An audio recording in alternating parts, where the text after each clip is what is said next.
presentation was recorded live for CALLERLAB's 20th Annual Convention. This is tape number 28, Voice Critique of Callers. Good.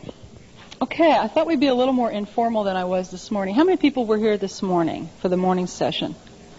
Okay, I turned my sheets back into registration. I had a vocal tip sheet.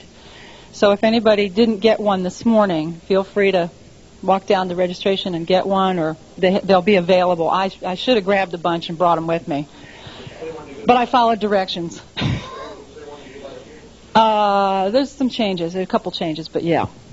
Basically it's the same, just some tips, general tips. I thought what we'd do, because you probably have worked enough with callers and you have your own special questions and set of things that you're experiencing, that I would just take maybe 10, 15 minutes and recap some of the stuff we talked about this morning in general. And then what I'd like to do is to get down to some specific questions that you might have, which will probably, I'm almost certain, generate a lot of discussion, okay? But you're probably experiencing some things when you're working with callers that you have some questions about. So I think that might be the best use of our time so that you really get your questions answered, okay? Recap. Basically, this morning we talked about the three aspects of teaching voice. So I'm going to speak strictly about voice for a minute. And that is the placement, resonance, and breathing. I will tell you that in teaching voice, I would say the number one problem that I see in teaching voice is breathing problems. I mean, most of it comes from unconnected breathing situations. So, to recap, what we talked about this morning was the upper diaphragm is located here, underneath the rib cage. It is connected to the rib cage all the way around. Your ribs are actually toward Your lungs are actually toward. I'm getting tired. Your lungs are actually toward the back of your rib cage, and they expand when you breathe. Obviously, you can feel that by putting your hands at the base of the rib cage. So if you're looking, I mean, part of studying your callers is a physical critique, and you can see if they're breathing correctly. If you see a lot of what we call clavicular breathing, the clavicle breathing up, shallow chest breathing, that's going to create a problem for them. They might hyperventilate, they might overbreathe, they might take in too much air, and then they'll have a strain in the sound. You might also notice breathiness in the sound that they're working with. So if you're hearing those kinds of things, 9 times out of 10 you can trace it back to a breathing problem of some sort. Nasality has more to do with placement problems. The tongue is too high. It arches up so that the sound comes through the nose as opposed to coming through the mouth. Let's see what else. Okay, so let's go back to breathing. So to correct breathing problems, if that's what you're hearing. Okay, again, if you hear over-breathiness, 2 reasons why you would hear breathiness. One is a breathing problem, which is pretty easy to correct. The other one is not so easy. It could possibly be strain, or it could possibly be a vocal node. A vocal node is a callus that forms on the edge of the vocal cords, which prevents them from touching or phonating properly. And what you would notice is that their speaking voice, as well as their singing voice, they're husky. Okay? Heavy smokers, you notice this in as well. Even sometimes smokers, you may notice it because it is very irritating. Okay? So you want to kind of notice and know who you're talking to and see, what their lifestyle is as well. They're factors. If they are calling a lot, if they're doing a whole lot of big, heavy weekends, and they're complaining to you that at, maybe after the 3rd or 4th tip, they're hoarse. That's kind of a signal that they're either not keeping their throat well lubricated. Okay, maybe they're overusing antihistamines. Maybe they're not using enough fluids. Not drinking water. Hopefully they're not drinking any kind of alcohol or alcoholic beverage. Sometimes you can't help it because the environment, like this room, is real dry. It's real dry. And you find yourself drying out. So you drink a lot of water while you're performing, preferably without ice. Now you'll notice I do have ice in mine. I can't help it. It came with the pitcher. But if I was bringing water, I wouldn't put ice in it. Okay. So you kind of want to make a determination. If the hoarseness is pretty consistent in their speaking voice as well as their singing voice, calling voice, then you may be dealing with a physical problem. I would suggest that they see an otolaryngologist or an ENT and have their vocal cords looked at. If they come back, make sure you ask them, did they put the mirror down your throat and look at your cords? Because half the time a doctor will look in your mouth and tell you your cords are all right. They can't see them unless they put the mirror in there. So if they didn't put the mirror in there, you make sure you get them to somebody who will. I've had that happen before. And you want to make sure that the cords are healthy, because after all, you're making your living and they're making their living off those two little bands in their throat. And if they're not healthy, every wonderful thing that you do is going to be lost, because there's nothing you can do if the cords are in an unhealthy state. But if it's a breathing problem or some kind of technical problem, there's a lot we can do about that. Okay, some of the suggested things are, number one, help them understand how breathing really works. Now, I'm sure most of you already know this, so forgive me if I insult your intelligence. I'm going to kind of recap it, just so we're all using the same terminology and we're on the same wavelength. Basically, the upper diaphragm is the one that sits, which we just discussed, and actually from the underneath it looks like a giant pizza with major arteries passing through the middle. And its whole purpose is to move up and down, and that's pretty much all it does. It separates the upper thoracic cavity from the lower thoracic cavity. Fancy words, separates the chest. Okay, when you need to breathe, it moves down, which creates pressure changes, and air comes in and goes into the lungs and fills them up. Okay? Now, you don't have to make a big deal out of this. Now, most students that are having breathing problems will overbreathe, carry on, really suck air like a Hoover vacuum, as we kind of said this morning. Now, that's going to be a problem, okay? Because basically, what are you going to do with that once you have it in there? All right, an easy way to show them that that's a problem is to have them take a humongous breath and hold it. Because that's pretty much what's going on in your throat. It's not real comfortable, I promise. Okay, there's going to be some kind of throat tension. Something's going to have to prevent that air from just dumping right back out again. And 9 times out of 10, it's going to be their throat muscles. Okay, you can see it. You can see the pressure. Okay, see? If I'm breathing, with these muscles, you'll see some tension. You'll see the leaders on the sides kind of popping out, all that kind of stuff. You have to be careful, because for some people, they have a prominent leader on the side of their neck that will show up regardless. Okay?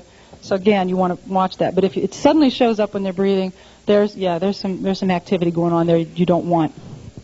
Okay? Now, the secondary or pelvic or false diaphragm is the one that hangs suspended between the hips. Okay? The upper diaphragm is involuntary. So any control they try to put over this muscle is going to do nothing but create stress and tension. The lower one, however, is controllable. That's the voluntary muscle. That's the one we want to mess with. And that's probably the one they don't have the faintest clue exists. So you're going to have to show them how to work that. Little tricks we used this morning was a match trick, where if you weren't here, feel free to jump right in and try this. You just basically blow out a match. Go ahead and try it. If you feel a slight pulling someplace in your body, hopefully you all do, down low, okay, what you could do is have them put their hand there and repeat it, and then ask them which way it's going. So for those of you who were there this morning, you can stay seated, but the ones of you who were not there, would you do me a favor and go ahead and stand up? If you want to repeat it, feel free. And what I'd like you to do is put your hand where you felt the motion, and if you're not sure, let's try it one more time.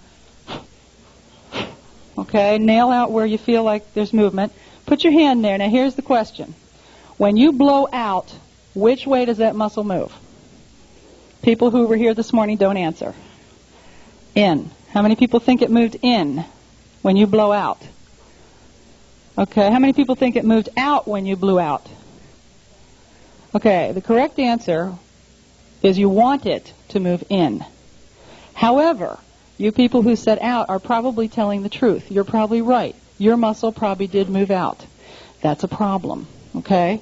It's a problem because what happens is, instead of bearing down, and I'm sure there's a lot of voice teachers who talk about that, who talk about bearing down. I can promise you, as a former paramedic, That goes completely against the way your body functions. Okay, and what you'll end up with is that. Think about the activities you do when you press down. And what happens to your throat when yes, you got it. Okay, puts throat tension. Okay, have a seat. Thank you. So when you have a student who's having, or I'll use the word student, caller, who's having a problem, the first thing you've got to do is determine whether or not they are using that muscle, if they know about it, or if they can sense it, because you can't correct it unless you get in there with them.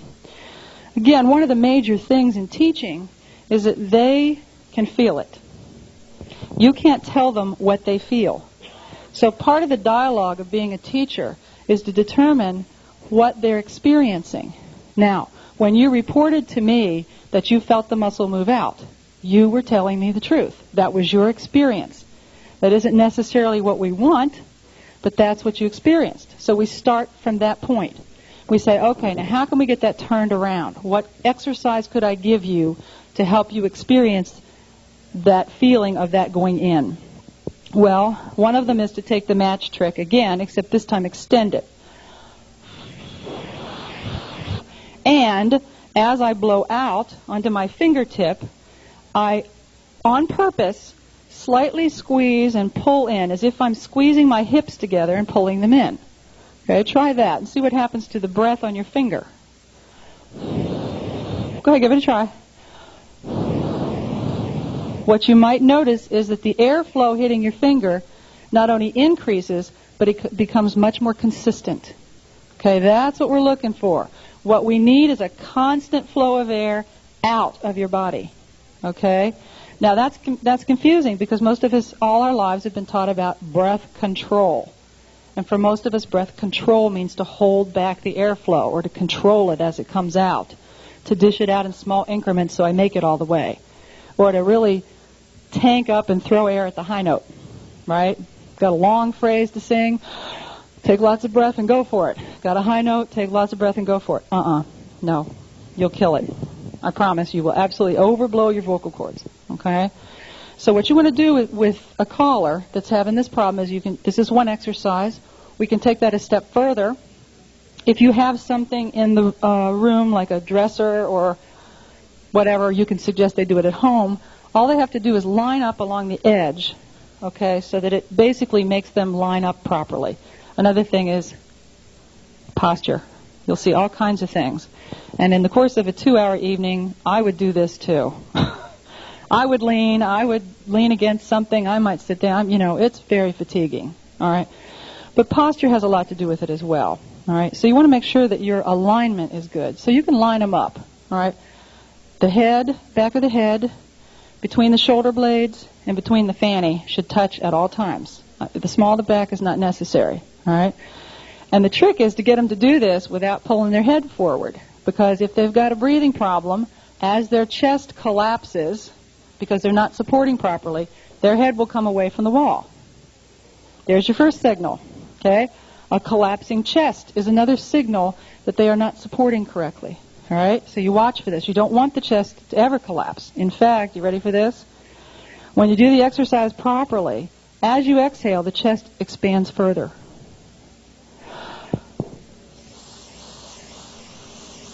It actually goes up.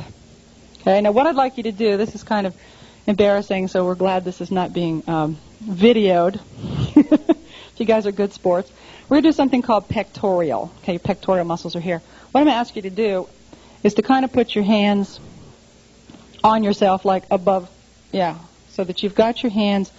If you were a lady, you'd have your hands across your bra straps. Okay?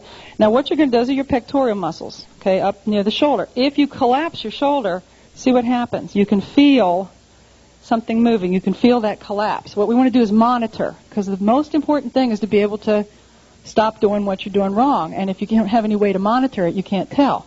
So now what I'd like you to do is take a breath and blow it out saying, shh, and see what happens.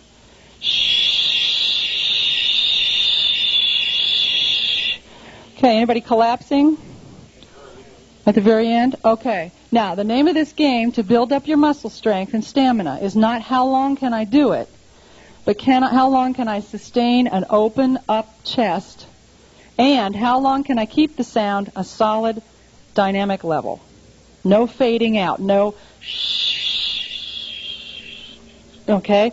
The minute you start to fade, or the minute you think you can't sustain it, that's when you quit, you take a breath, and you come right back at it. You're going to do 3 in a row.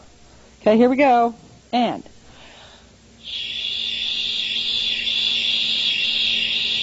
you just breathe wherever you need to.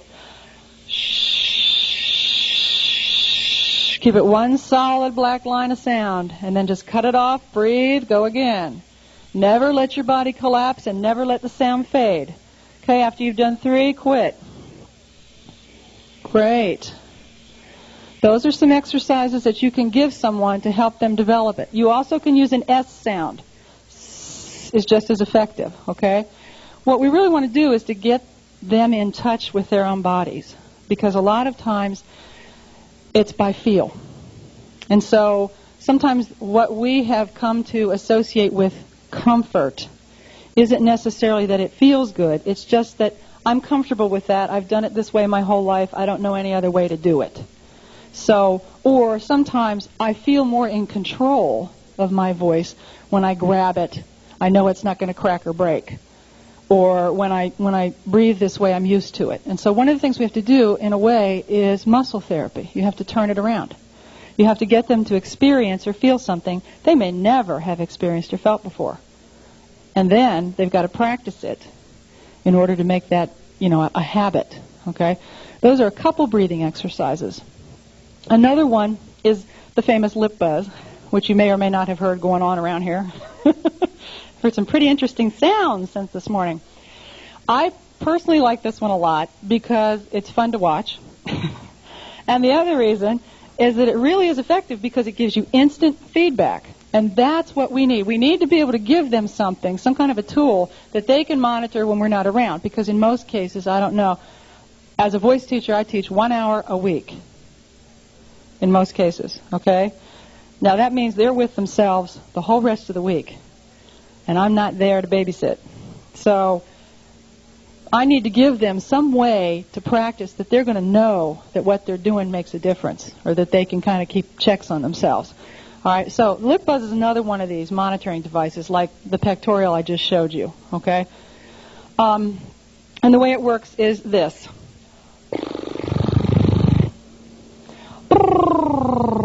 It's a whole lot of fun, because you can either do it or you can't. And if you can't, it's probably that there's something impeding the breath.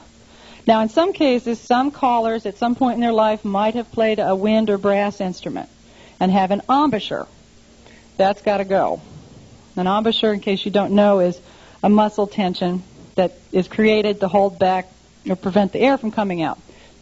And looks, in my opinion, like a maniacal grin. Okay, there it is, dimples. Okay, if you see that, then you know, you can ask them, did you play an instrument? If they say I play drums, you're in big trouble. Okay? Then we have a problem. So what we really want to do then is we want to make sure that there is no embouchure at all, that it's just totally, totally loose. If you look like the Village Idiots, right. Okay? I'm serious. All the air has to come around the sides. Another word for this is the flub, because that's what horses do. Okay? The flub. Now it's a trip. If students are having trouble with it, callers are having trouble with it, you can also have them touch their cheeks as they do it. Kind of indent like they've got dimples. Because it might loosen this up a little bit. You want them really loose, okay? So let's give it a whirl. Yeah, I got some good ones going on here. Let me just come around and annoy you. And don't laugh or you can't do it. Good. Super. You guys are good. Have you done this before? Just this morning. Okay. Yeah, kids are great at this. Let me tell you, kids can do this. It's so annoying. They can do it, and they come out of the womb doing that, I think. I don't know. Yeah, very, very good. Okay. Now, if you got a major buzz from that, you're over-breathing. The next trick is to check back in with what we already did, so you keep adding layers. You say, oh, that was stunning. Can you do that in pectoral now? So you go back to this position where you can monitor the chest. Can you do the lip buzz without sinking your chest? Now let's find out. Oh, I see some sinking going on. Heavy duty. Okay, looking good. It's hard. It is hard. There is no question. Okay. Try increasing. Yeah. Ah, look, it's the TV people. No, I'm kidding. Yeah, you don't want to see this. It's really ugly. It's good you're listening to this on tape. Okay. So again, it's a question of taking each step and adding something else. And the base of it is, are you collapsing or are you supporting? And the feeling of support is that this lower muscle goes in. You remember that lower muscle? Pelvic muscle? Okay, now when you do it, I want you to stand up for a second. Go to pectoral. You're going to love me. Pat your head, rub your stomach. And you paid for this. Just remember that. Okay, put your hands like that. Now, as you do the lip buzz, feel that lower pelvic muscle pull in as well. That should sustain the chest. That should help you keep the chest up. That's a tool. Here we go. Release it whenever you need to. It's individual. Feel it pull in and up. Good. How we doing? Good. Okay. Yeah. The more coordinated you get this, the less buzz you're going to get, the less lightheaded and buzzed feeling you're going to get, because you're going to become much more efficient with your breath. And that's what you want your callers to have, more efficiency. Okay? I mean, basically, air is not the important factor in breathing. It's muscles. Muscles cause you to breathe. Okay? Breathing and air are not the same thing in our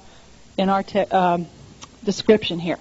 Because basically, air happens to be what you breathe. But if you're underwater and you have to breathe, you're going to breathe water, right? So, you want your callers to get an experience of what it feels like to really support, what that means and what that feels like. And once you got a baseline there, you can work from it.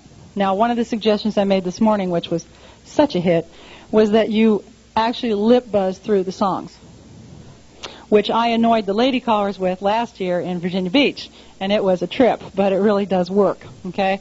If you've got pieces that just don't feel good or it's really hard to get through, try lip buzzing it, and you'll figure out real fast what the problem is.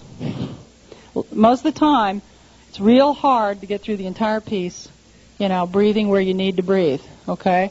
But it develops the muscle, it develops the coordination. So that's a tool that you can use on your callers who are having breathing problems.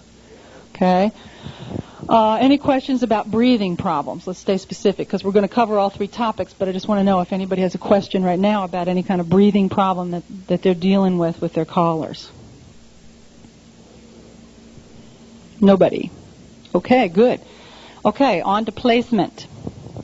Placement is something that basically involves feeling vibrations or resonance in the face, particularly in the mask region, because what you're basically trying to do is to allow the soft palate to lift.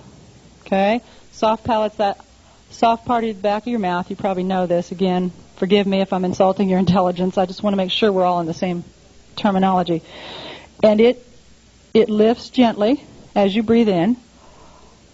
Okay? Now, you don't have to hold it up. God will hold it up. You lift it up. He'll take care of it after that. Okay? In fact, you don't want to hold it up, or you're going to get Pee Wee Herman or Dudley Do-Right of the Mounties. Okay? So if you hear one of your callers producing a sound like that, and some of them do that to sound darker or bigger, that's a throat tension problem. That's exactly what that is. Okay? They're really yanking that thing up and holding it on purpose. All right? You want to try to produce that sound once? That's really fun. Doesn't it hurt? You start thinking, why would anybody do that? But you're going to have them. You're going to get one in your studio. You wait. Okay? And you can say, I know what that is. That's throat tension. Okay? What you do is you say, no, you don't have to lift that and hold it. All you have to do is go, doesn't that feel good? Just like your beginning of a yawn. Or right, and if I say that after this wonderful lunch we had, we're all going to Z off in here about 5 minutes. But literally, It's like the beginning of a yawn, gotcha, or the beginning of a sneeze, okay? And what happens is that everything drops open and feels very spacious, and the soft palate lifts, okay? So that's really all they have to do to lift it. And all you have to do then is send the air into it, and we know how to do that now, right? Okay? And it will stay up. You don't have to worry about that. Resonance. This is the trickiest part of all of it, particularly with the lady callers, because you have to, some of us think that we have to lower our voices in order to function, and some of us actually do have to lower our voices in order to function. So you'll hear some of that Dudley Do Right of the Mounties stuff going on in the ladies, and you'll also see all kinds of things, also with some of the higher voiced men who are trying to sing songs that are really low. You'll see some of the chin on the chest, really trying to beef their voice up and everything. Resonance is something that's natural. Okay, it should be. It should be something natural. What we're really trying to do is to create enough space in the back that the sound just fills it. Okay, and the way we do that is by allowing the tongue to relax down and widen. Okay, do not hold it down. Do not depress it down. Don't let it arch up. There's also schools of thought that teach you to arch the tongue up so that the sound will go through your nose. Only if you're doing bluegrass, okay? Because you do have to have a slight twang to really do the style of bluegrass correctly. It's not going to hurt you a bit if you're just doing a couple songs. That's fine. Let them do it. That's fine. A whole evening of it, not only is it irritating to the ear because it's the same style all night, but it's damaging to the voice all night, okay? So again, when they're talking about stylistic differences, it's okay to let them do that for the bluegrass, but don't let them do that for the whole evening, okay? Likewise, vibrato. You'll hear all kinds of vibrato problems. Some that are real wide, real warbly. That's a breathing problem, as well as Glinda, the Good Witch of the North. You know, the real rapid-fire vibratos. Okay, those are misplaced tension. Most often, throat tension. Okay, again, lip buzz, some of these breathing exercises are a real good way to turn that around. So if you hear that sound, you probably got a breathing problem on your hands. You may have a few other things on your hands besides that once you get in there. But resonance is allowing the natural sound of their voice. And one of the biggest fights you're going to come up against is people who want to sound like someone else. Anybody running into this? They'll buy somebody's record and they want to imitate the sound that they hear on the record. The hardest thing to do in any kind of teaching is to get them to discover their own sound and use that in a style that you're dealing with, you know? So you're going to have to work with them on style and try to get them to use their own voice to sing with, or else you'll hear some of these things we're talking about.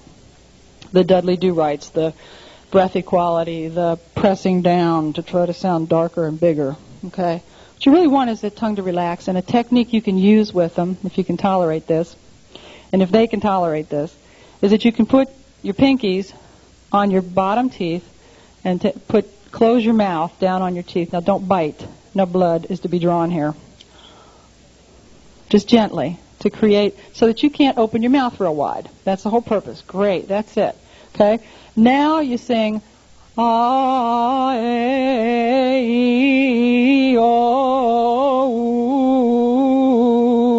without sliming up your fingers. Ha ha ha. Yeah, exactly. It's hard. Okay, and what's even worse, this is really nasty, is that you take a teaspoon and you turn it just the way you would put it in your mouth, but you let it sit gently about midway back. Okay, don't depress it, don't shove it. Just touch the end and hold it there gently and try this. A-E-O-U. On E, I promise you, for a long time, that thing's going to shoot right up and hit you right in the soft palate. Whammo. Which is a very good incentive not to do that. Okay? It's a very good exercise in sensing openness in the back. It's muscle training. It's really what it is. It's a toy. Okay, this is one of the bag of tricks. We just pull a rabbit out. But it gives your caller an opportunity to monitor. Is the tongue arching up on me? Because if it is, I'm creating tension in my throat and I'm closing off all of my resonance. To get a high note, I do not need to put my chin down on my chest. Yes, I need more space. No, I do not create it in the front. I create it in the back. That's a really warped concept for most people. We have been taught for years just the opposite. High note, drop your jaw. Okay, folks, here's your jaw. Back by your ear. Yes, drop your jaw. You do that by thinking about yawning or wiggling your ears. And what you'll notice, or showing me your bottom back molars. Okay, if you show your bottom back molars, your tongue has got to behave itself. It's got to go down. So when you get back to your room tonight, go to the mirror and show yourself your bottom back molars. And what you'll see is that your tongue lays down. Okay, which is where we want it. We don't want it up here creating all kinds of havoc.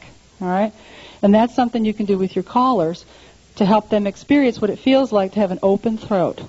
Open, relaxed throat. Ah.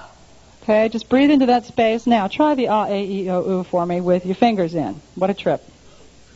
Put two fingers. I'm using one because I've got a microphone in the other. Yeah, thank you. Two, yeah, and here we go. Ah, a, e, o, u. And let your lips come real far forward on the oo. Don't let the fingers impede you. It's okay. How many slimed up yourself on the e? Kind of slimy, yeah, exactly, okay. So it's a way of monitoring, that's all it is, but it's when you're practicing or when you're telling your callers to practice, it's one way they can monitor themselves during the week when they're not with you. How often do they stay with you guys? About, in the average? I mean, do you see them once a week? Every day to once every couple of weeks, okay. All right, so it's individual. All right, so obviously the ones that are coming once every other week are going to need a lot more of these kinds of things to help themselves monitor themselves. Okay, and the other big monitoring device is called a tape recorder. Now, I would strongly urge that when they are practicing by themselves, that they turn the record off. They start with the record and turn it way, way down, and tape themselves while they're singing with the record.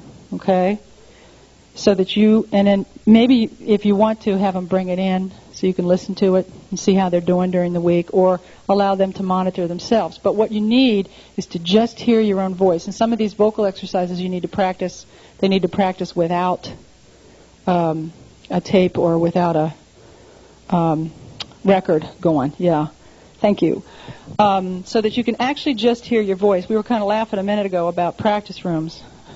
Yeah, they're painful because most practice rooms in college or whatever are completely dead. I mean, there are no acoustics whatsoever.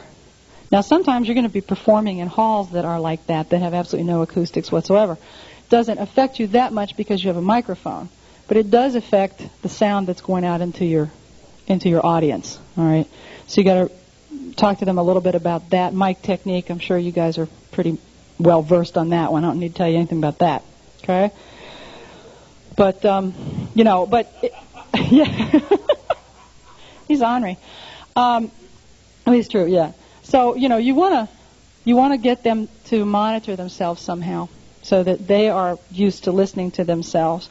And do assure them, if you don't already, I'm sure you do, that every vocal problem that you hear has a source and a solution, and that they're just temporary problems. Okay? And that if they practice and work on it, you can overcome just about anything, unless it's an organic problem. Okay? Unless there's problems with the vocal cords or some physical problem. All right? Now, any specific questions? What are you guys experiencing? Yeah. Wait a minute. Let me get you on mic here. One incidental question is about vibrato. Is that a normal vibrato a conscious sound, or is that something that happens as a result of a relaxed throat? Okay. Thank you. That's a good question. Vibrato is natural. Everybody has it. Okay? There are a few rare individuals who do have an unusual vibrato. But usually they're like really high schizophrenic sopranos. Sorry, coloratura sopranos. Who I love sopranos. Who have a rapid fire vibrato, very quick vibrato. People over the age of 70, approximately, if they're taking good care of their voice, about the age of 70, the vocal cords begin to loosen. And so then you would notice a widening of the vibrato, a slowing down or a widening in the vibrato. There's nothing you can do about that. No technique in the world can turn that around. That's just nature, okay? But if you've got a 30-year-old who's got a warble you could drive a truck through, you've got a problem. And 9 times out of 10, it's a breathing problem. If you are leaving the vocal cords vibrate all the time. So vibrato is just a fancy Italian word for vibration. It's really what it means. While you're sitting there politely listening, they're vibrating. They're just not touching. Okay, so here, I'm getting really uncoordinated. Here we go. They're doing this. Now, when I decide to talk or phonate, they touch, but they continue to vibrate. As long as I don't squeeze my throat muscles, okay, they will vibrate. And as the air passes through them, you get a sound wave, which is what we term a vibrato, okay, the waver in the sound, which should be perfectly even and natural in any style you want to talk about. If, however, they are squeezing, using too much pressure or throat tension, then the cords are constricted, and you will get ee, which sounds like a fire alarm.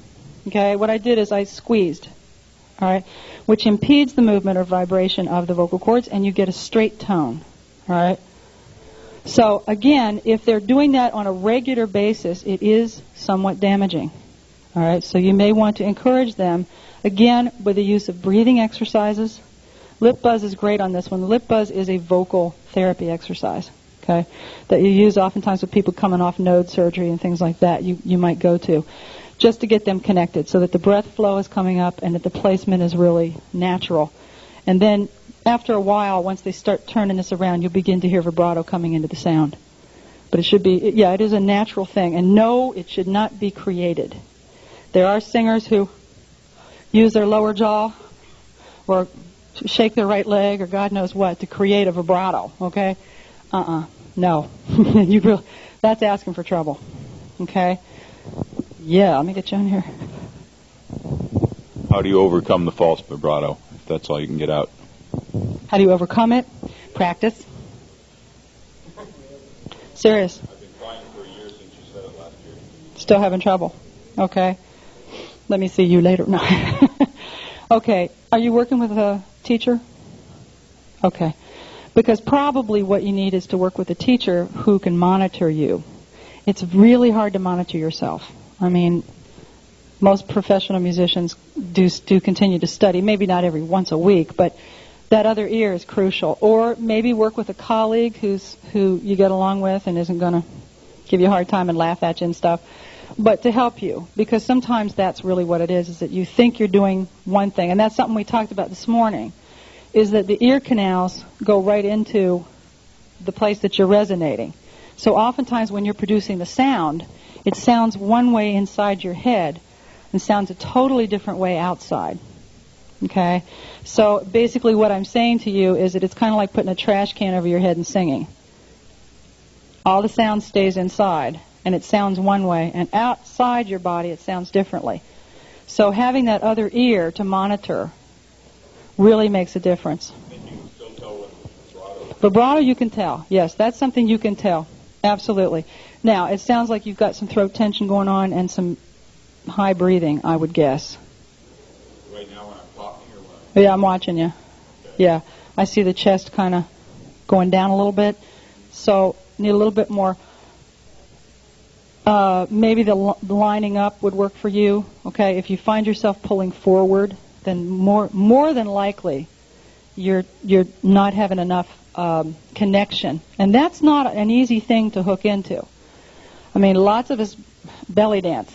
You can move those muscles all you want to, and it doesn't necessarily affect what's going on.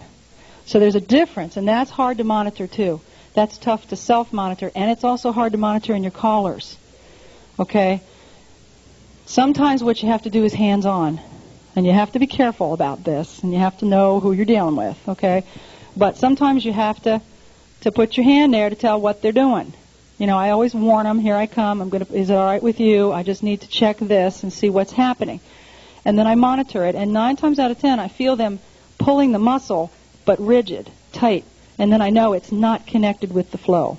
So sometimes that muscle is moving, but it's not connected with what's going on outside. See, that's connected. I'm pulling in, and the breath is coming out automatically, but is not.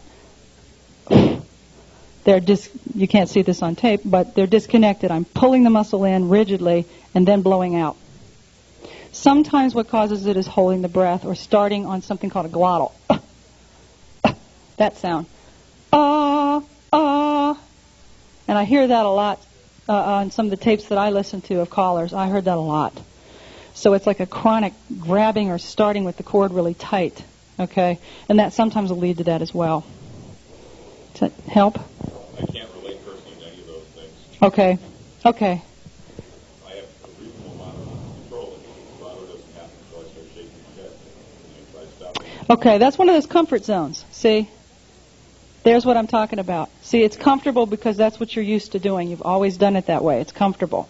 And to go out of control, to let go of that control mechanism is really terrifying. But there is another way to feel that. You just haven't experienced it yet. I know that sounds like voodoo, but it's not. Okay? I know it sounds that way.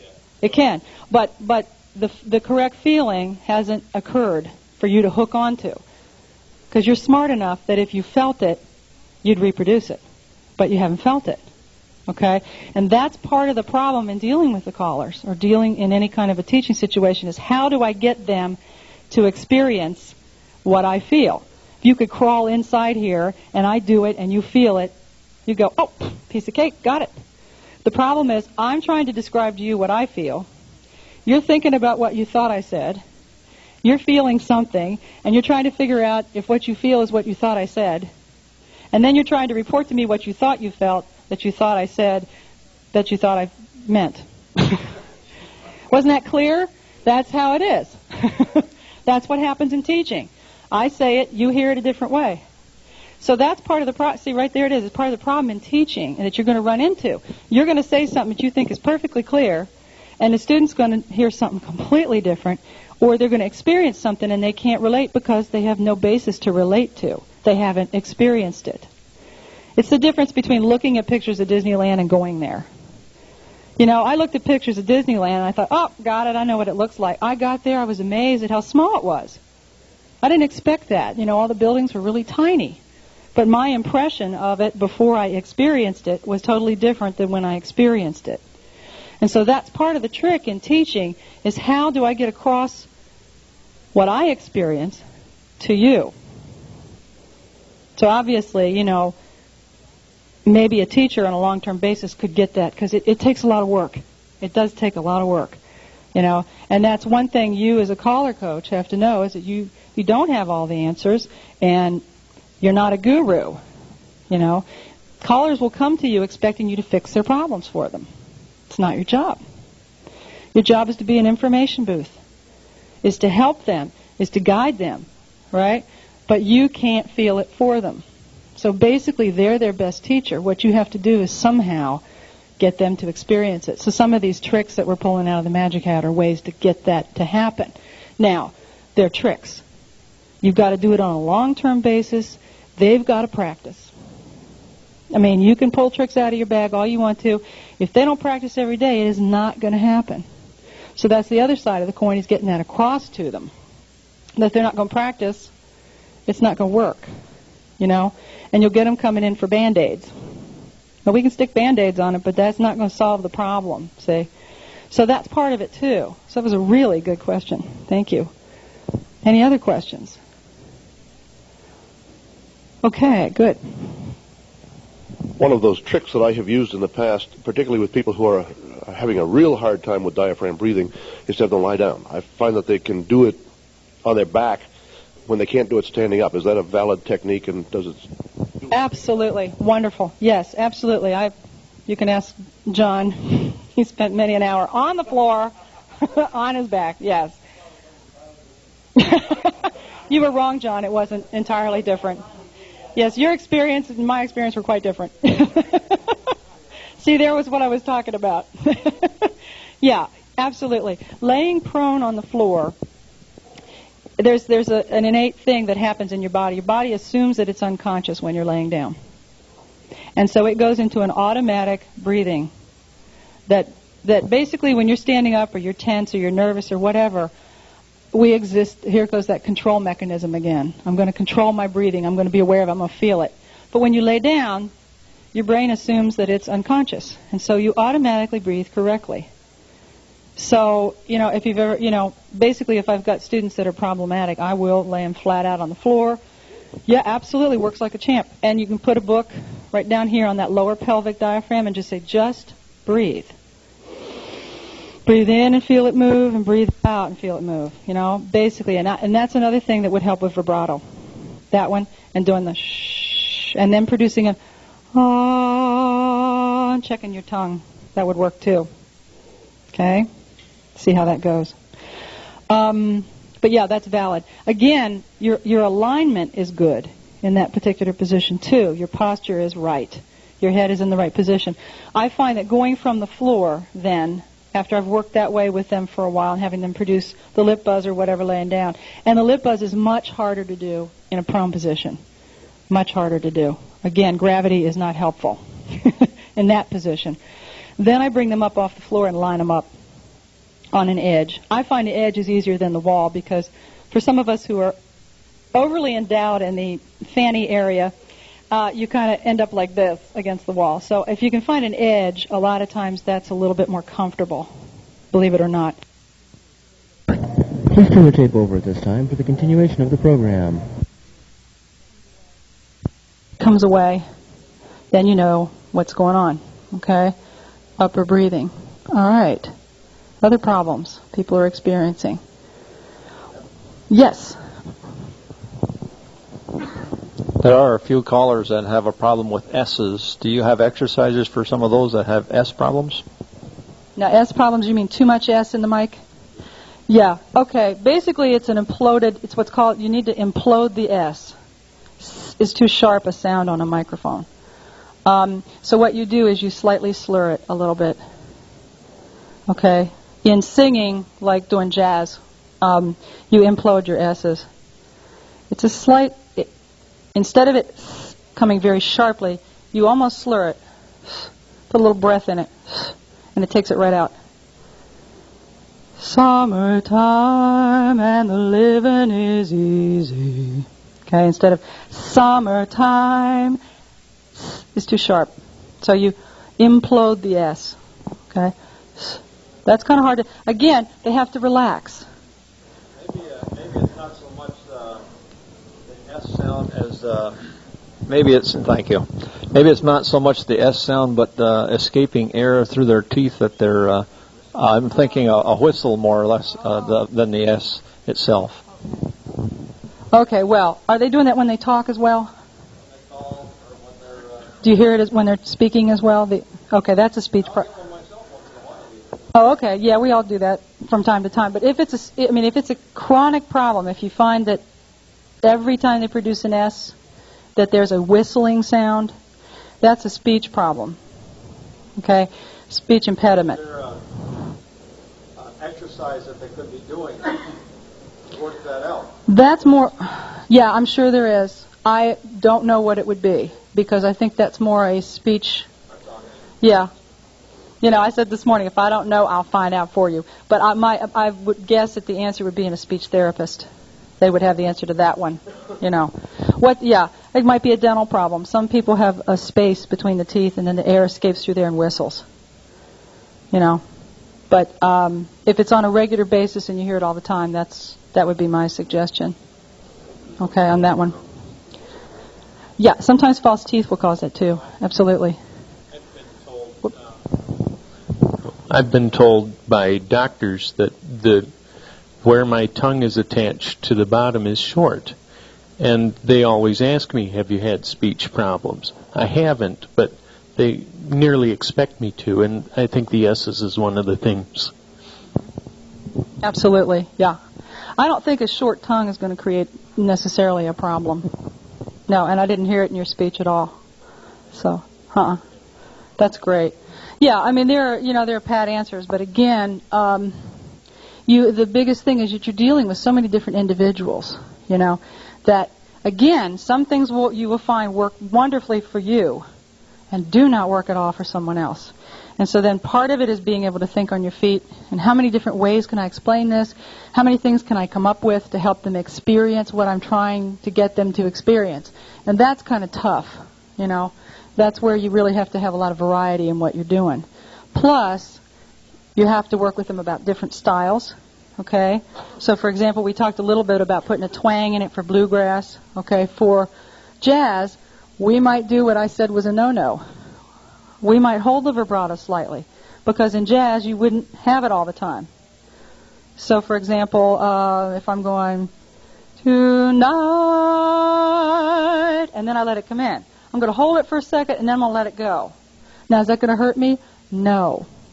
Am I going to do that on every song? No. Okay? All right, there are little subtle differences in each style. Okay, country and western, you can hear a pretty good vibrato in country and western pretty much all the way through. It's pretty open singing for the most part. Okay? Again, on some pieces you might hold the vibrato on starting pitches and then let it come in. Or you might hold it all the way through, depending on how close to bluegrass that particular piece gets. Okay? Broadway pieces, okay, would have a different style altogether. So you're not only teaching them about voice and working on their voices, but you're also checking them on style. And something we discussed this morning, how do you determine range? How would you determine range? I'll pick on somebody. Okay, how would you do it? With the piano, try to find the lowest note you can comfortably sing, and then look for the highest one you can comfortably sing. Okay, is that how everybody would do it? Okay, that gives you your outside parameter, right? Now, here's the big word, tessitura. You all familiar with that word? Okay, yeah. Big fancy Italian word. What the heck does that one mean? You know, tessitura. Basically, what it means is, where does the song sit the most? Okay? So if we're talking about we talked about this a little bit this morning, but one of your jobs as a coach is to help your callers determine what their range is.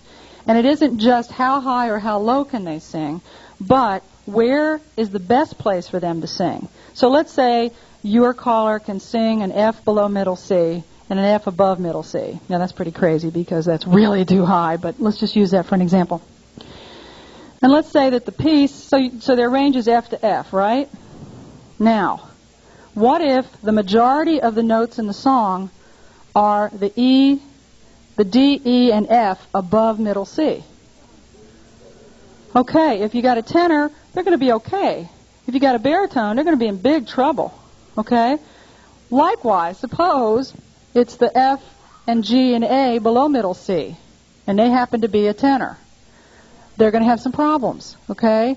So what you're looking at when you're looking at range is the outside perimeter, but then also where does the song sit? You know, if you got a baritone, they're going to be comfortable sitting around that F, G, and A, and maybe they can shoot up to that occasional F as long as they get to come back down out of the nosebleed area, okay, and come back safely to home. Then they're going to be comfortable, and that piece is going to work for them. But if you got a baritone and the majority of the piece is sitting up at the upper end, you're going to see a lot of strain going on. They're going to be real uncomfortable, and they're going to be real unhappy. Okay? And especially if they've got a whole weekend to get through and they've got a whole bunch of pieces that don't quite fit right. So tessitura is just a description of where does it sit the most. Okay? And this, I think, at least from my feeling of the big section that we did, I did a year ago and the section I did this morning, was one of the things that people were most interested in, was helping them decide which pieces are best for them to do. And that has a two-way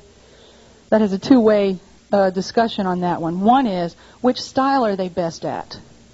Because some of your callers are really good at the country and western, the bluegrass, but they're not so hot at the jazz.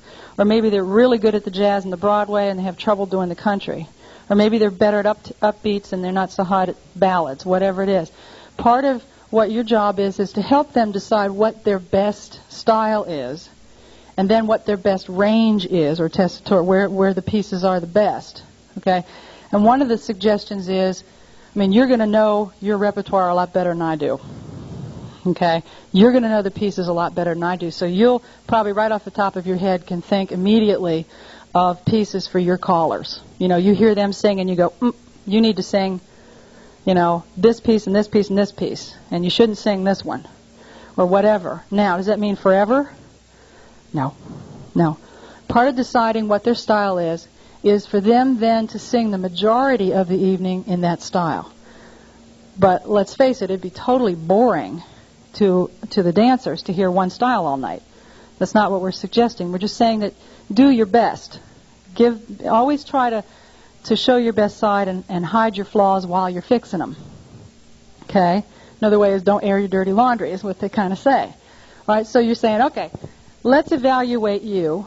Okay, you got this problem and you got this problem, but you've got this strength and you do this really well and this is really hot for you. Okay, so here's what we're going to do. We're going to do the majority, we're going to set up your evening, the majority in this style. And these are the pieces we're going to pick because they fit your voice right now, where you are right now. And we're going to work on your voice. We're going to practice. We're going to stretch your range. We're going to help you get vibrato. We're going to help you breathing. We're going to help you with all this stuff. But while we're developing all these things, you still have to make a living and you still have to perform. So we're going to make sure that we pick pieces that show you off and don't expose your flaws. Okay? And so part of it, that's the tough part, is helping them come up with repertoire, which is a big fancy word for songs.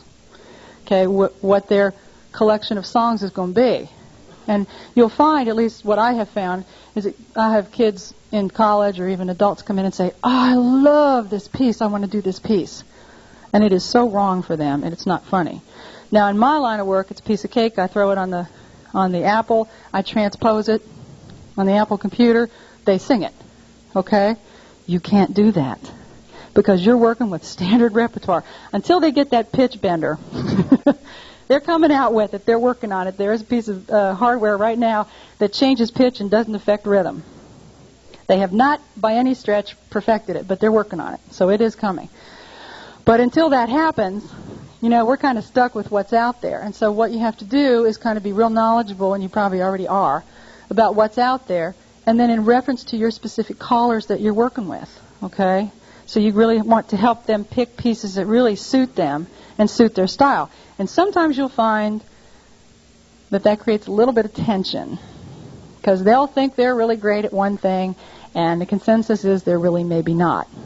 And so then you get to play diplomat, which somebody said was convincing or telling somebody to go to the devil and having them look forward to the trip. Okay, so that's kind of what you have to be willing to do. You kind of have to soothe some egos and talk about it. Because remember, what we're really talking about here is people exposing their limitations to you. That's never an easy thing to do. But always letting them know that they're just limitations and they're temporary. And as long as you're willing to practice and work on them, most of it can be corrected. Most of it can certainly be improved. All right? But it's hard to practice when you're on the road all the time, too. So it's determining their range. It's helping them determine which styles, which pieces fit their voice. Okay? And then working with them on those specific pieces and also working with them vocally as much as you can to recognize, some of the things you're going to hear. Okay? Anybody working with people who are abnormally breathy right now? Nobody's got that problem. How about Dudley Do-Right of the Mounties? Or anybody got one of those? You got one of those? Two of those? Okay. What are the majority of what you're experiencing? What are they sounding like? Lack of breathing? Tight? Okay. Getting hoarse? A lot of hoarseness? Yeah. That's pretty common. Yeah. What do you... Not a majority thing, but occasionally I get people that sing off. The pitch is terrible, and I've got ways of pulling it in that works almost all the time, but I had one this fall that nothing did anything that I had work with. I went to a singing teacher friend of mine, by far not a voice coach. She gave me lots of ideas, and we made headway. I gave him things to work on, and he had a lot of work to do on it, and he was improving. But I'd like to hear some hints you have on that kind of thing. Yeah, there's a couple reasons why you would have pitch problems. Okay, several that come to mind right away. One is throat tension. What you will hear with a lot of throat tension is sharping. Incorrect breathing creates flatting. Okay, now, if this is a question, okay, matching pitches is what you're talking about.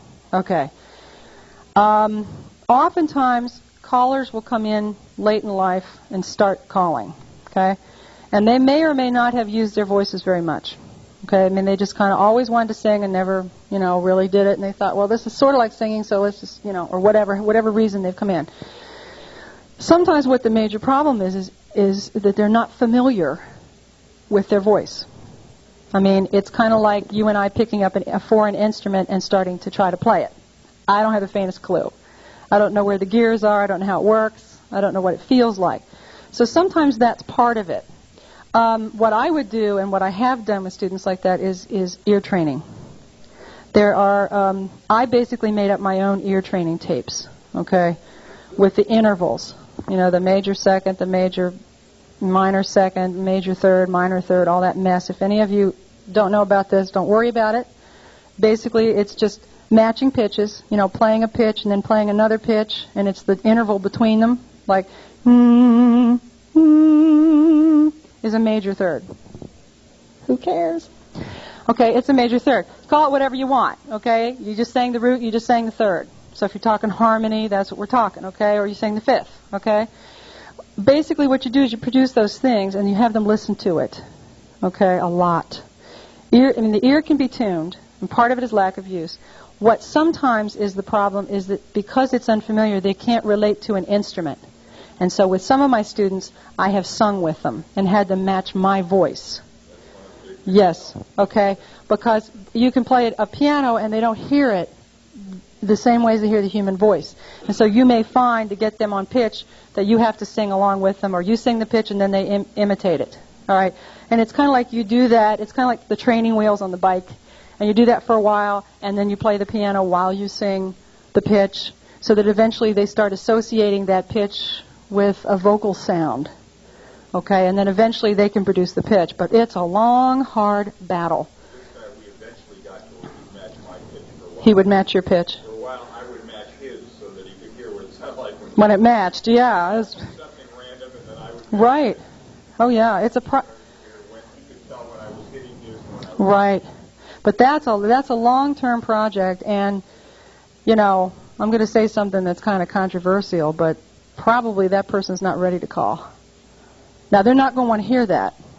Now, if it's that much of a problem, you know what I'm saying? If they can't match pitch to that degree, you've got a real serious problem there. And you need to be honest. And you need to say, hey, let's take a year. Let's get it together. You practice, let's work, and then let's try again. Now, you may be comfortable with that, you may not. You have to do what you would do. I'm just telling you what I would do. Okay? And that may not be feasible. I mean, the man might have to feed his family, or the woman might have to feed her family, and that's what she's doing. If it's an occasional thing, that's a different situation entirely. Sometimes adrenaline will cause pitch problems. Okay? When they get really excited or nervous, then you'll see all kinds of wild pitch problems. Also, sometimes a new miking system or the way that the monitors are set up will cause pitch problems. Severe acoustics in a room. I've seen it where, like in this room, it's pretty dead because everything's paneled. But sometimes if you get in a big room that has a lot of tile or linoleum and the sound bounces off the walls, sometimes you can't hear it. And so again, that's a question of equipment, and how used to working with their equipment they are in different settings, acoustical settings. So there's lots of different things that could create that problem. Another question on pitch. Last summer we were working with a person who was unable to distinguish which of two notes was higher.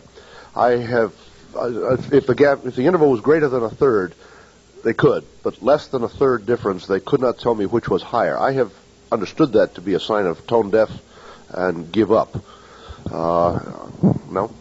No. Tone deaf is a neurological problem, and basically tone deaf means that they cannot produce any pitch at all. Okay? They would sing jingle bells, jingle bells, jingle bells, jingle all the way. That's tone deaf. They couldn't tell the difference. Okay, they couldn't tell the difference between, Mary Had a Little Lamb and Jingle Bells on the radio.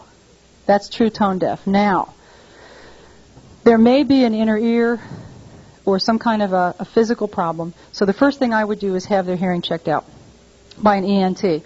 Believe it or not, sometimes certain types of sinus infections or certain types of allergies will affect the hearing around certain frequencies. Yes, brain deaf on the spot. It came back. Certain frequencies, they just won't be able to hear. It's kind of a blur. Again, we talked about where you're hearing things. Okay? The different pitch range, you may not hear it. You may not experience that. It may just be in a specific area of the frequency. Now, if it's consistent, then you may, again, you might want to have them checked out by a physician to make sure everything's clear. All right? And then it's massive ear training 101. Okay? Basically, that's what it's about. But they may have a slight distortion, or they may be beginning to have some breakdown in the nerve, the aural nerve. That doesn't mean anything. Young doesn't know. Yeah.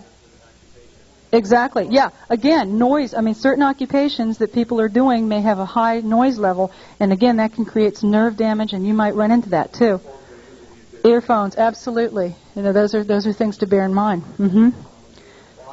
I have another question about this before I get up. I think I have a problem when there's too much sound. In other words, when I sing the choir gets too loud, I get off pitch. Okay. Is there anything I can do about that? And I have another question. Okay. Probably I'm guessing at this point, I'll just be clear. Probably what's happening is that you're not able to hear yourself. All right? You're kind of in censure sound around here with everybody singing. So what oftentimes happens when we can't hear ourselves in a large group, or we're blending so well, okay, that you hear crashing overtones. Okay? There's these little harmonic phenomena, acoustical phenomena, that actually crash together when you blend perfectly well, that act like a distorter. It's kind of like a buzzing or a fuzzy sound that you hear. And sometimes when that goes off, it distorts the ear so that you can't hear clearly. But if that's not the case and you're just singing in this group, you might be pushing to sing too loud to hear yourself, and then going beyond what God gave you. And sometimes that'll cause us to go off pitch, because then we've got throat tension, which is causing us to sharp, or we're overblowing, which causes us to flat. Okay, that would be my guess. I'm just going to guess at that. Okay, you had another one? How do you deal with your students when register changes? How do you smooth them from lower voice to high voice? Do you have exercises or something? Oh, you're going to love this. How do I personally do that? Well, okay. One of the ways is to use the spoon, because one of the problems in changing the biggest problem with that is that oftentimes when we talk about head, middle, and chest, we don't understand that that's resonance. We think of that as placement. So you've got students who try to put the high notes up in their head by lifting their chin or who knows what else, and trying to push down to get it into the chest. Okay? So actually what they're trying to do is place their voice in these various places. Okay? There is no place for it to go. All right? It comes up and goes into the soft palate. All right? So what I actually do, believe it or not, is I have them use the spoon or the fingers to keep the tongue out of the way, to help monitor that so that I really get an opening back there, a space back there. I have them put their hand on their chest. And here's the tricky part. All right? No matter how high you sing, you still will have chest vibration. This is not the same thing as chest voice.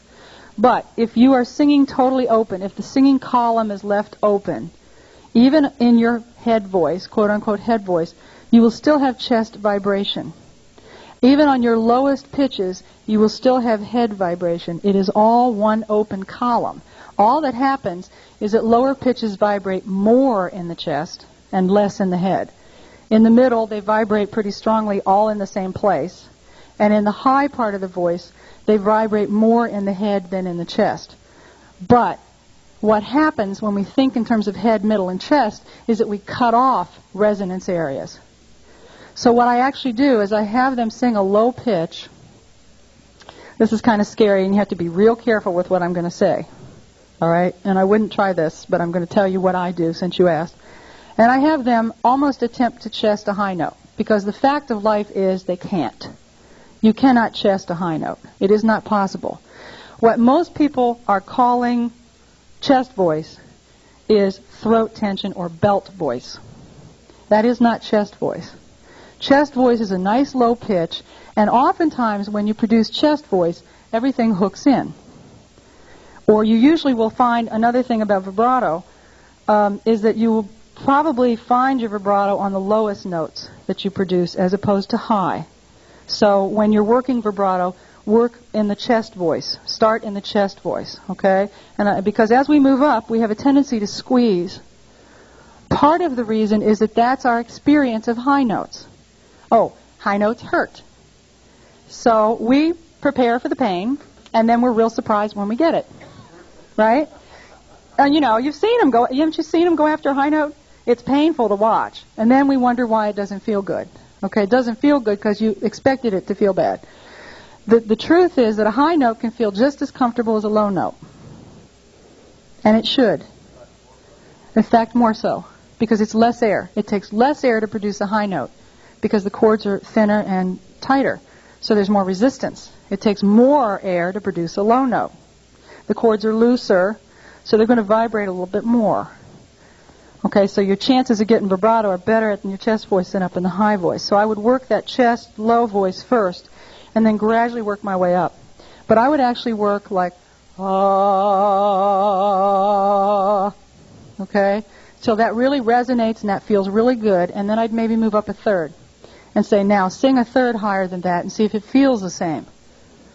And then move up a third from that, and does that feel the same? Okay? And there's tons of vocal exercises, which unfortunately we don't have time to do today, but things like, ah, ah, things like that with the spoon in.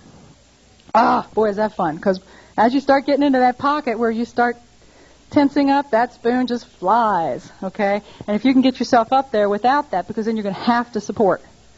See, part of the fun of vocal exercises is to annoy you to the point where you will do it right.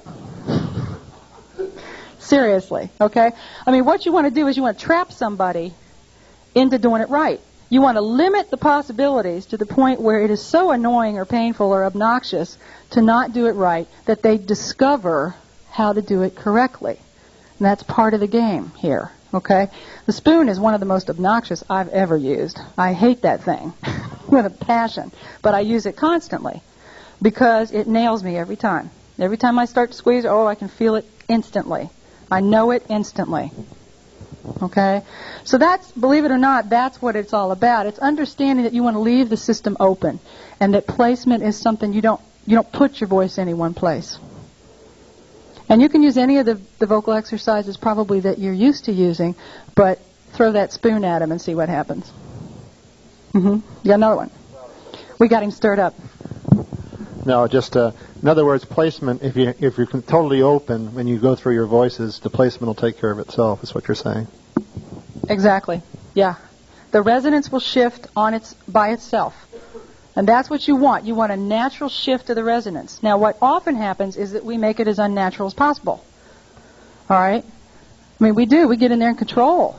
I don't know about you, but I like to have control of everything. So the idea of an act of faith here is really scary. Because let's face it, can you feel your vocal cords? No, you cannot. And you know what else? Your lungs have no feeling. So you can't tell how much air you just took in. And you can't feel how much air just went out. But guess what you're going to do to find out? You're going to squeeze your throat muscles so that you can feel it. Okay? Because there's friction, and now I felt it. Okay? And I want to feel my vocal cords, don't I? Can I? No. But I'll squeeze my throat muscles and think I did. It's this thing about control. It's really hard. Because most of what we're talking about doing, I can't feel. And I don't need to. But I have to trust that if I breathe and I produce the sound and I do what I'm supposed to, everything's going to be taken care of. Most of the time it will. And that's what's hard. Simple, not easy. Okay? Because most of us have had these control mechanisms in place for years. And you'll find that with your callers. They're going to come in with their own set of stuff, and you're going to have to break that apart, and that's tough. That's hard to do. Yes? Question on another topic, but related to probably something that you would understand. When a caller is calling, there's music on record, voice on the face, and he has complete control over the volume of each of them and the balance of the two via his hands. Something he does have control over. But how do you tell what a good balance of voice to music is? I would get somebody out in the audience to tell me, frankly, because it is nearly impossible standing up on stage. Now, is that always possible? No. Okay. But in most dances, I mean, most of you call in a regular place, right? And have a regular set of dancers, except for when you're doing festivals or special events. If you can, iffy, okay. I mean, if you've got somebody out there that you can trust on a regular basis, just kind of get out there and let them check it. If not, see, it's so different. And the other problem with that question, it's a very good question. The problem with that question is that each hall that you perform in is different. So each room is a different size, it's a different composition, which is going to change the acoustics. Unless you know, unless you've, again, experienced what the balance in your sound is, unless you've had somebody going, if you get it to the point where you think it's right, and then you kind of have somebody out there to check it, and they say, yeah, it's right, enough times, then you kind of have an idea of how that sounds, and you can hook onto that. Otherwise, it's just hit or miss. Basically, you want your... I think the way to go in most cases, and I might be wrong about this, correct me if I am, is to make sure that your music gauges your voice and not the other way around. If you're cranking it, okay, if you're cranking it to keep up with the music, you're going to get hoarse real fast. If I were you, I would find a place where I'm comfortable singing, comfortable volume level for myself, and then attempt to fit the music to that, assuming that your dancers can still hear the music. Okay? I mean, that's the problem you've got to deal with. You've got to make sure, that you can still be heard, but one of the problems is you don't crank the music up and then try to keep up with it. In my case, I do what you say and adjust the music. I sing at a comfortable level, bring the music up, but I more than just occasionally get complaints from the dancers that the music is too loud. What do you do? I try and remember to turn it down a little, and eventually it doesn't sound right in my head. I mean, what I will do is step in front of the speaker so I hear the speaker louder, but it's still, I'm aware of that, but it's still, the balance still doesn't sound right, and it slowly adjusts after a tip and a half. And yeah, I think you got the right approach to it. I think part of it is just, experimentation, like anything else, is part of your practice, is learning how to set your levels that work best for you. But also, I think stepping in front of the speaker is a real good idea, so that you've got some gauge out there. Right. When I got a remote microphone, I found it very, very instructive to go to the middle of my floor as I was calling and hear myself. That's great. Yeah, if you can get a remote, that's probably the best. That's the best bet. Absolutely. That's wonderful. I'd get rid of this thing and you step all over anyway. Yeah. I used to have that reliable person. I had my wife go around the room, and that was one of my excuses for buying a wireless. But once we started having children, we like to bring our kids with us. She's usually with them and too busy to walk the hall for me anymore. So I said, well, I'm going to do it myself now.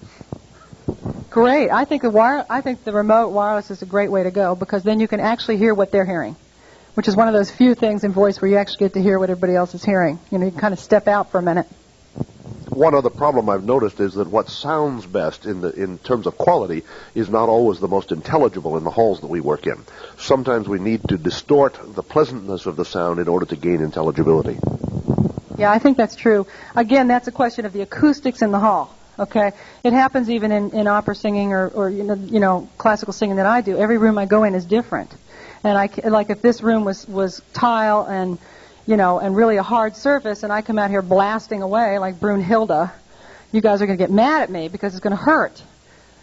Where I look around, I go, well, this isn't a very big room, so I better downplay it a little bit and cool it. And I think that's part of it. It's gauging your acoustics. So yeah, just know that a hard surface really reflects sound a lot. So your young callers may not be aware of that when they're working, and that's going to bounce the sound or reverb the sound around a lot more. So it's going to make it distorted. Your seasoned callers are probably going to be used to that, and that's not going to be a problem for them. But and it's a problem for everybody, because you really, you can't hear yourself. We're talking about a real scary art form here where, you're singing and it's distorted because you're singing inside there and it sounds different out here. And then you're singing through a mic that's going out there, and that's hard to gauge as well. So, yeah. Yes? I'm full of questions, but one question about learning songs. I have found it helpful sometimes to suggest that callers learn the melody of the song before they try to mess with the words at all. Is that a technique that applies in other forms of singing as well? Absolutely. And I also have my singers do something I call chattering, which is really a trip. You basically say the words as you start at a slow pace, and you just say the words completely out of rhythm in one big long line, like it's one big paragraph. And then you start stepping the tempo up until you literally are chattering. You're just speaking real fast over and over and over and over and over and over, so that you will not forget your words. Because one of the things that adds to performance anxiety is lack of practice. You're afraid you're going to forget your words. You're afraid your voice is going to become an alien. Lots of different things. The chattering technique, what it does is it gets your brain going so fast that you go on automatic pilot. So even if when you're singing you're distracted or something happens and you seem to forget your words, they're going to come out anyway. I've had that happen. And I call it chattering. Okay, it's just taking the words completely away, and going for it. But that's one thing. And I would that's a good suggestion. You can have them lip buzz the melody too, to develop the breathing muscles if you've really got some breathing problems that you're dealing with. Yes, he's back. This could be the close to the same question that was asked over there, but one of my students, a woman recently, had a very nice singing voice, quite high.